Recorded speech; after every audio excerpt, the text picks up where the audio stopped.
30 লক্ষ কৃষক, তার পাশে 70 লক্ষ শ্রমিক শ্রম দিয়ে কিংবা লিভারি করে চলে, সংসার চলায়। কিন্তু যারা কৃষক তারাই তো চলতে পারে না। যে মাল যখন বাজারে নিয়ে আসতেছে পর্যাপ্ত পরিমাণ টাকা হারাত হয়ে যাচ্ছে, লস দিয়ে যাচ্ছে, বাজারে যায়, কৃষকের বাড়িতে যায়, কৃষকের আত্মনাদ, ভারকান্ত মন নিয়ে, মানে অসহায় এক দারিদ্র সীমার নিচে চলে গেছে এই কৃষকগুলা, বুঝছেন? যার জন্য কৃষকের আজ অবহেলিত, কৃষকের এতটা অবহেলিত আর এতটা অসহায়ের মধ্যে পড়ে যায়। আমরা যে 3টা পণ্য বিক্রি করি, বুঝছেন? তাই আপনার মাধ্যমে বলতে চাই, দেশে অতীতে সৈয়দ আলী সরকার ইরশাদ 9 বছর কৃষকের রক্ত চুষে খেয়ে গেছে, তারপরে 15 বছর সরকারে আসছে, তারাও কৃষকের রক্ত চুষে খেয়ে তারা চলে গেছে। এখন বর্তমান যে প্রধানমন্ত্রী আসছে উনি প্রথম কথাই বলে কৃষক আমার বন্ধু, কৃষক আমার ভাই। উনার পিতাও শহীদ রাষ্ট্রপতি জিয়াউর রহমান, উনিও বলেছিল কৃষক আমার বন্ধু, কৃষক আমার ভাই। উনি আততার হাতে জীবন দিতে হয়েছিল, উনি শহীদ হয়ে গেছে।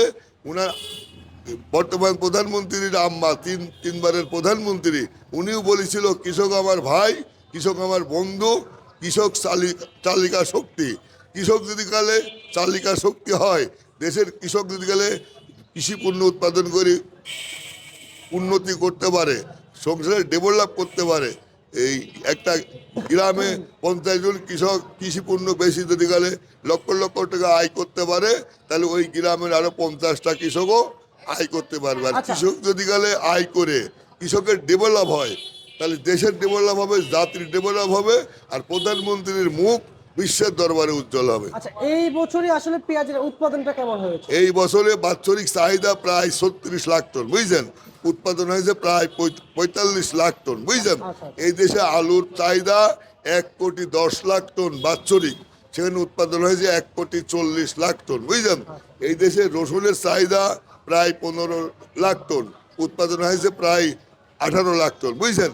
এই যে আমরা যে 3টা পণ্য বেশি, এই 3টা পণ্যই ওই বেশ কয়েক লাখ টন অতিরিক্ত উৎপাদন হয়েছে। এরপরে এটাও বাজারটা ক্ষতি করতে পারতো না, বাজার স্বাভাবিক থাকতো।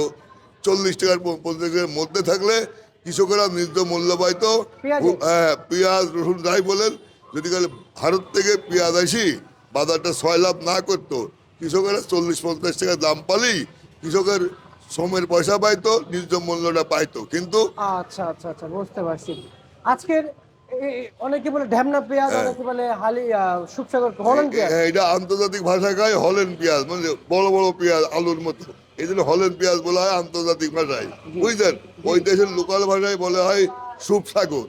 আর ওই দেশে মেহেরপুর চুঙাডাঙ্গা ডিস্ট্রিক্টের আঞ্চলিক ভাষায় বলে ঢ্যামনা পেঁয়াজ, বুঝলেন? কত করে কেজি চলছে? এই 17 টাকার তেল 20 টাকা বিক্রি হচ্ছে, বুঝলেন? হালি পেঁয়াজ কত? হালি পেঁয়াজ বিক্রি হলো সকালবেলা বিক্রি করলাম 27 টাকার থেকে 29 টাকা, আর মুড়ি কাটা বেচলাম 25 টাকার তেল 27 টাকা, বুঝছেন? এটা হাটের বাজারটা জানিয়ে দেন। হাটের বাজার জানি নাই, হাটের বাজার শুনতে পাই নাই, খামাখাই অতীতেও কখনো মিথ্যা কথা বলিনি, আজকেও বলবো না। কারণ আমরা আমাদেরকে আলুর বাজারটা জানান। আলুর বাজার আজকে বিক্রি হচ্ছে 10.5 টাকার থেকে 11.5 টাকা। রসুন বিক্রি হচ্ছে 40 টাকার তেল 48 টাকা, বুঝলেন?